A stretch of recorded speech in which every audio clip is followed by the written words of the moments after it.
Welcome to IA 107. I am currently going to be recording this video as both introduction to the course and also a review of the syllabus. Let me just tell you, this is the first time we've taught this course. It's only a 1-credit course, so it's not a huge course, but it's the first time we've taught it completely online, completely not with any kind of real-time instruction. I am going to make myself available for you guys in real-time instruction to come into any of my Tuesday or Thursday meetings that you could set up. All you have to do is let me know you're coming, and I'm going to be available during my office hours, and I'll set aside time to meet with you. But please let me know you're coming. The office hours are going to be in Gettysburg, and I will urge you guys to come join us. I do have an introduction to the course, so I'm not going to do the introduction to the course in this particular video. Instead, for this video, what I want to do is review the syllabus. The syllabus is a kind of a little mini contract between myself, the instructor, and you guys, the students, talking about what I'm planning to deliver and how I'm planning to deliver it. Now, it's not fixed. It's not set in stone. It is mostly just a review of, mostly just an outline of how I plan to run things right now. And if something changes, some dates change, some schedule changes, whether anything else, feel like we need to add something to the course. I guess with a purely online course, weather isn't an issue, but you get what I'm saying. If something changes, then I'll make an update to the syllabus and let you guys all know. So with that, let me share my syllabus with you. And here is the syllabus in electronic format. At the top of the syllabus, it just fills you in on the basic information for the course. The CRN number, for instance, is the official numbering system for the course as saved for this particular semester. I give you also in here my personal cell phone number. Please do not abuse that. My cell phone number is available if you have an urgent issue or if you want to text me something, but please don't send me wee hour of the morning texts or weekend texts. I won't respond to that, and so don't misuse the cell phone number. The delayed closing schedule, since we're online, that's really not critical. However, I will mention something in here. I give you my email address. Anything other than an urgent issue, which I do allow you to send me a text, anything where you're asking me a question, it's not urgent, please use email communication. I expect that email is going to be almost like a letter, not a text message format or spelling standards or abbreviation standards. I want the email to be a professional email with in the subject matter, you should have the course number plus the actual subject of the email. You should make sure you include a professional greeting.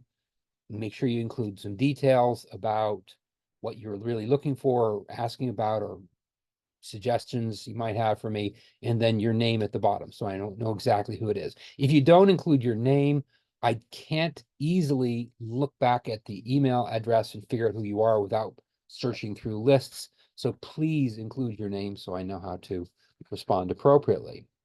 The rest of this section, this first page, the catalog description of the course. You should know that already if you signed up for the course.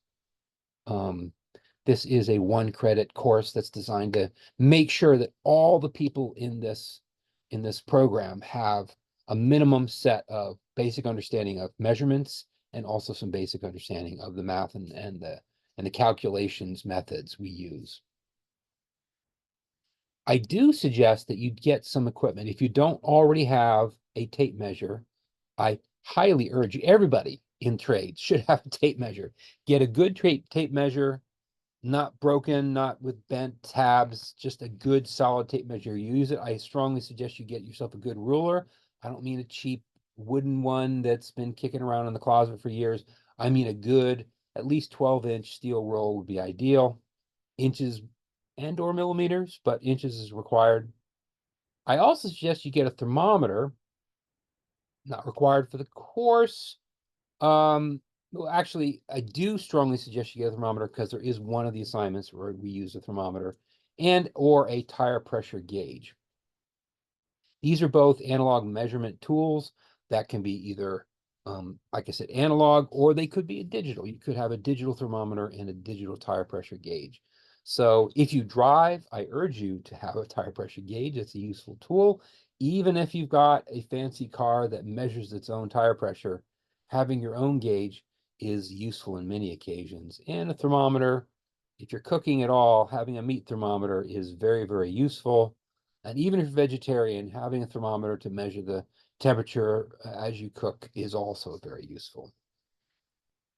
The book I suggest is on page 2. That's the Amazon link there. It's called Thomas Glover's Pocket Reference. I think the 4th version is the one I have a link to. Amazon may have a more recent version than this. The link may not be the best source, but do a search in Amazon if this link isn't ideal. The learning outcomes, I think I kind of went through them.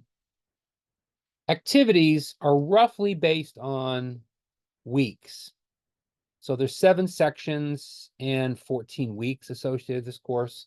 So the activities are roughly based on weeks. It's only a 1-credit course, so there's not a lot of work per week, but this lays out the schedule, and I'm not going to go through it. You'll see that I have material laid out week by week by week. I make each section visible at the beginning of that 2-week time period, so that you can begin working on that. And basically that's pretty much it. You can go through the schedule on your own time. The rest is pretty much details of how I'm doing grading, attendance policies, not really pertinent for you guys. This is my generic attendance policy. You guys don't have to worry about that. However, you do have to worry about one thing. You need to respond and take at least one quiz. I had the syllabus quiz week 1. If you do not start attending, quote, attending the online version of this course and take that quiz week 1, then I am forced by HAC's attendance policies to potentially drop you from the course. So you are required to get online and do week 1 stuff. So the rest of this is academic dishonesty. I encourage you guys to cheat in the sense of using all available materials that you have access to on the internet, on your cell phone, on your computer. However, what I'm not going to accept is if you take somebody else's work, like if you share work or share activities and it's clear that you're copying, then that's the one piece of cheating that I don't allow. There's a bunch of other things talking about health counseling, diversity, inclusion, and choice. If you have any issues at all, please let me know. If you're in need of accommodations, we've got some great services here at the college to help you. And there's a variety of reasons why you might need accommodations. Feel free to contact Aaron and get what you need if that's the case. And Aaron's phone number is at the back of this. Back of the syllabus. So this is my very brief syllabus review. I expect you to read through the syllabus. If you have trouble reading, you need to get accommodations right away, and you can have somebody read that detailed syllabus to you. So give me a call or send me an email, a nice detailed email, subject matter, etc. And let me know if you have any questions beyond this.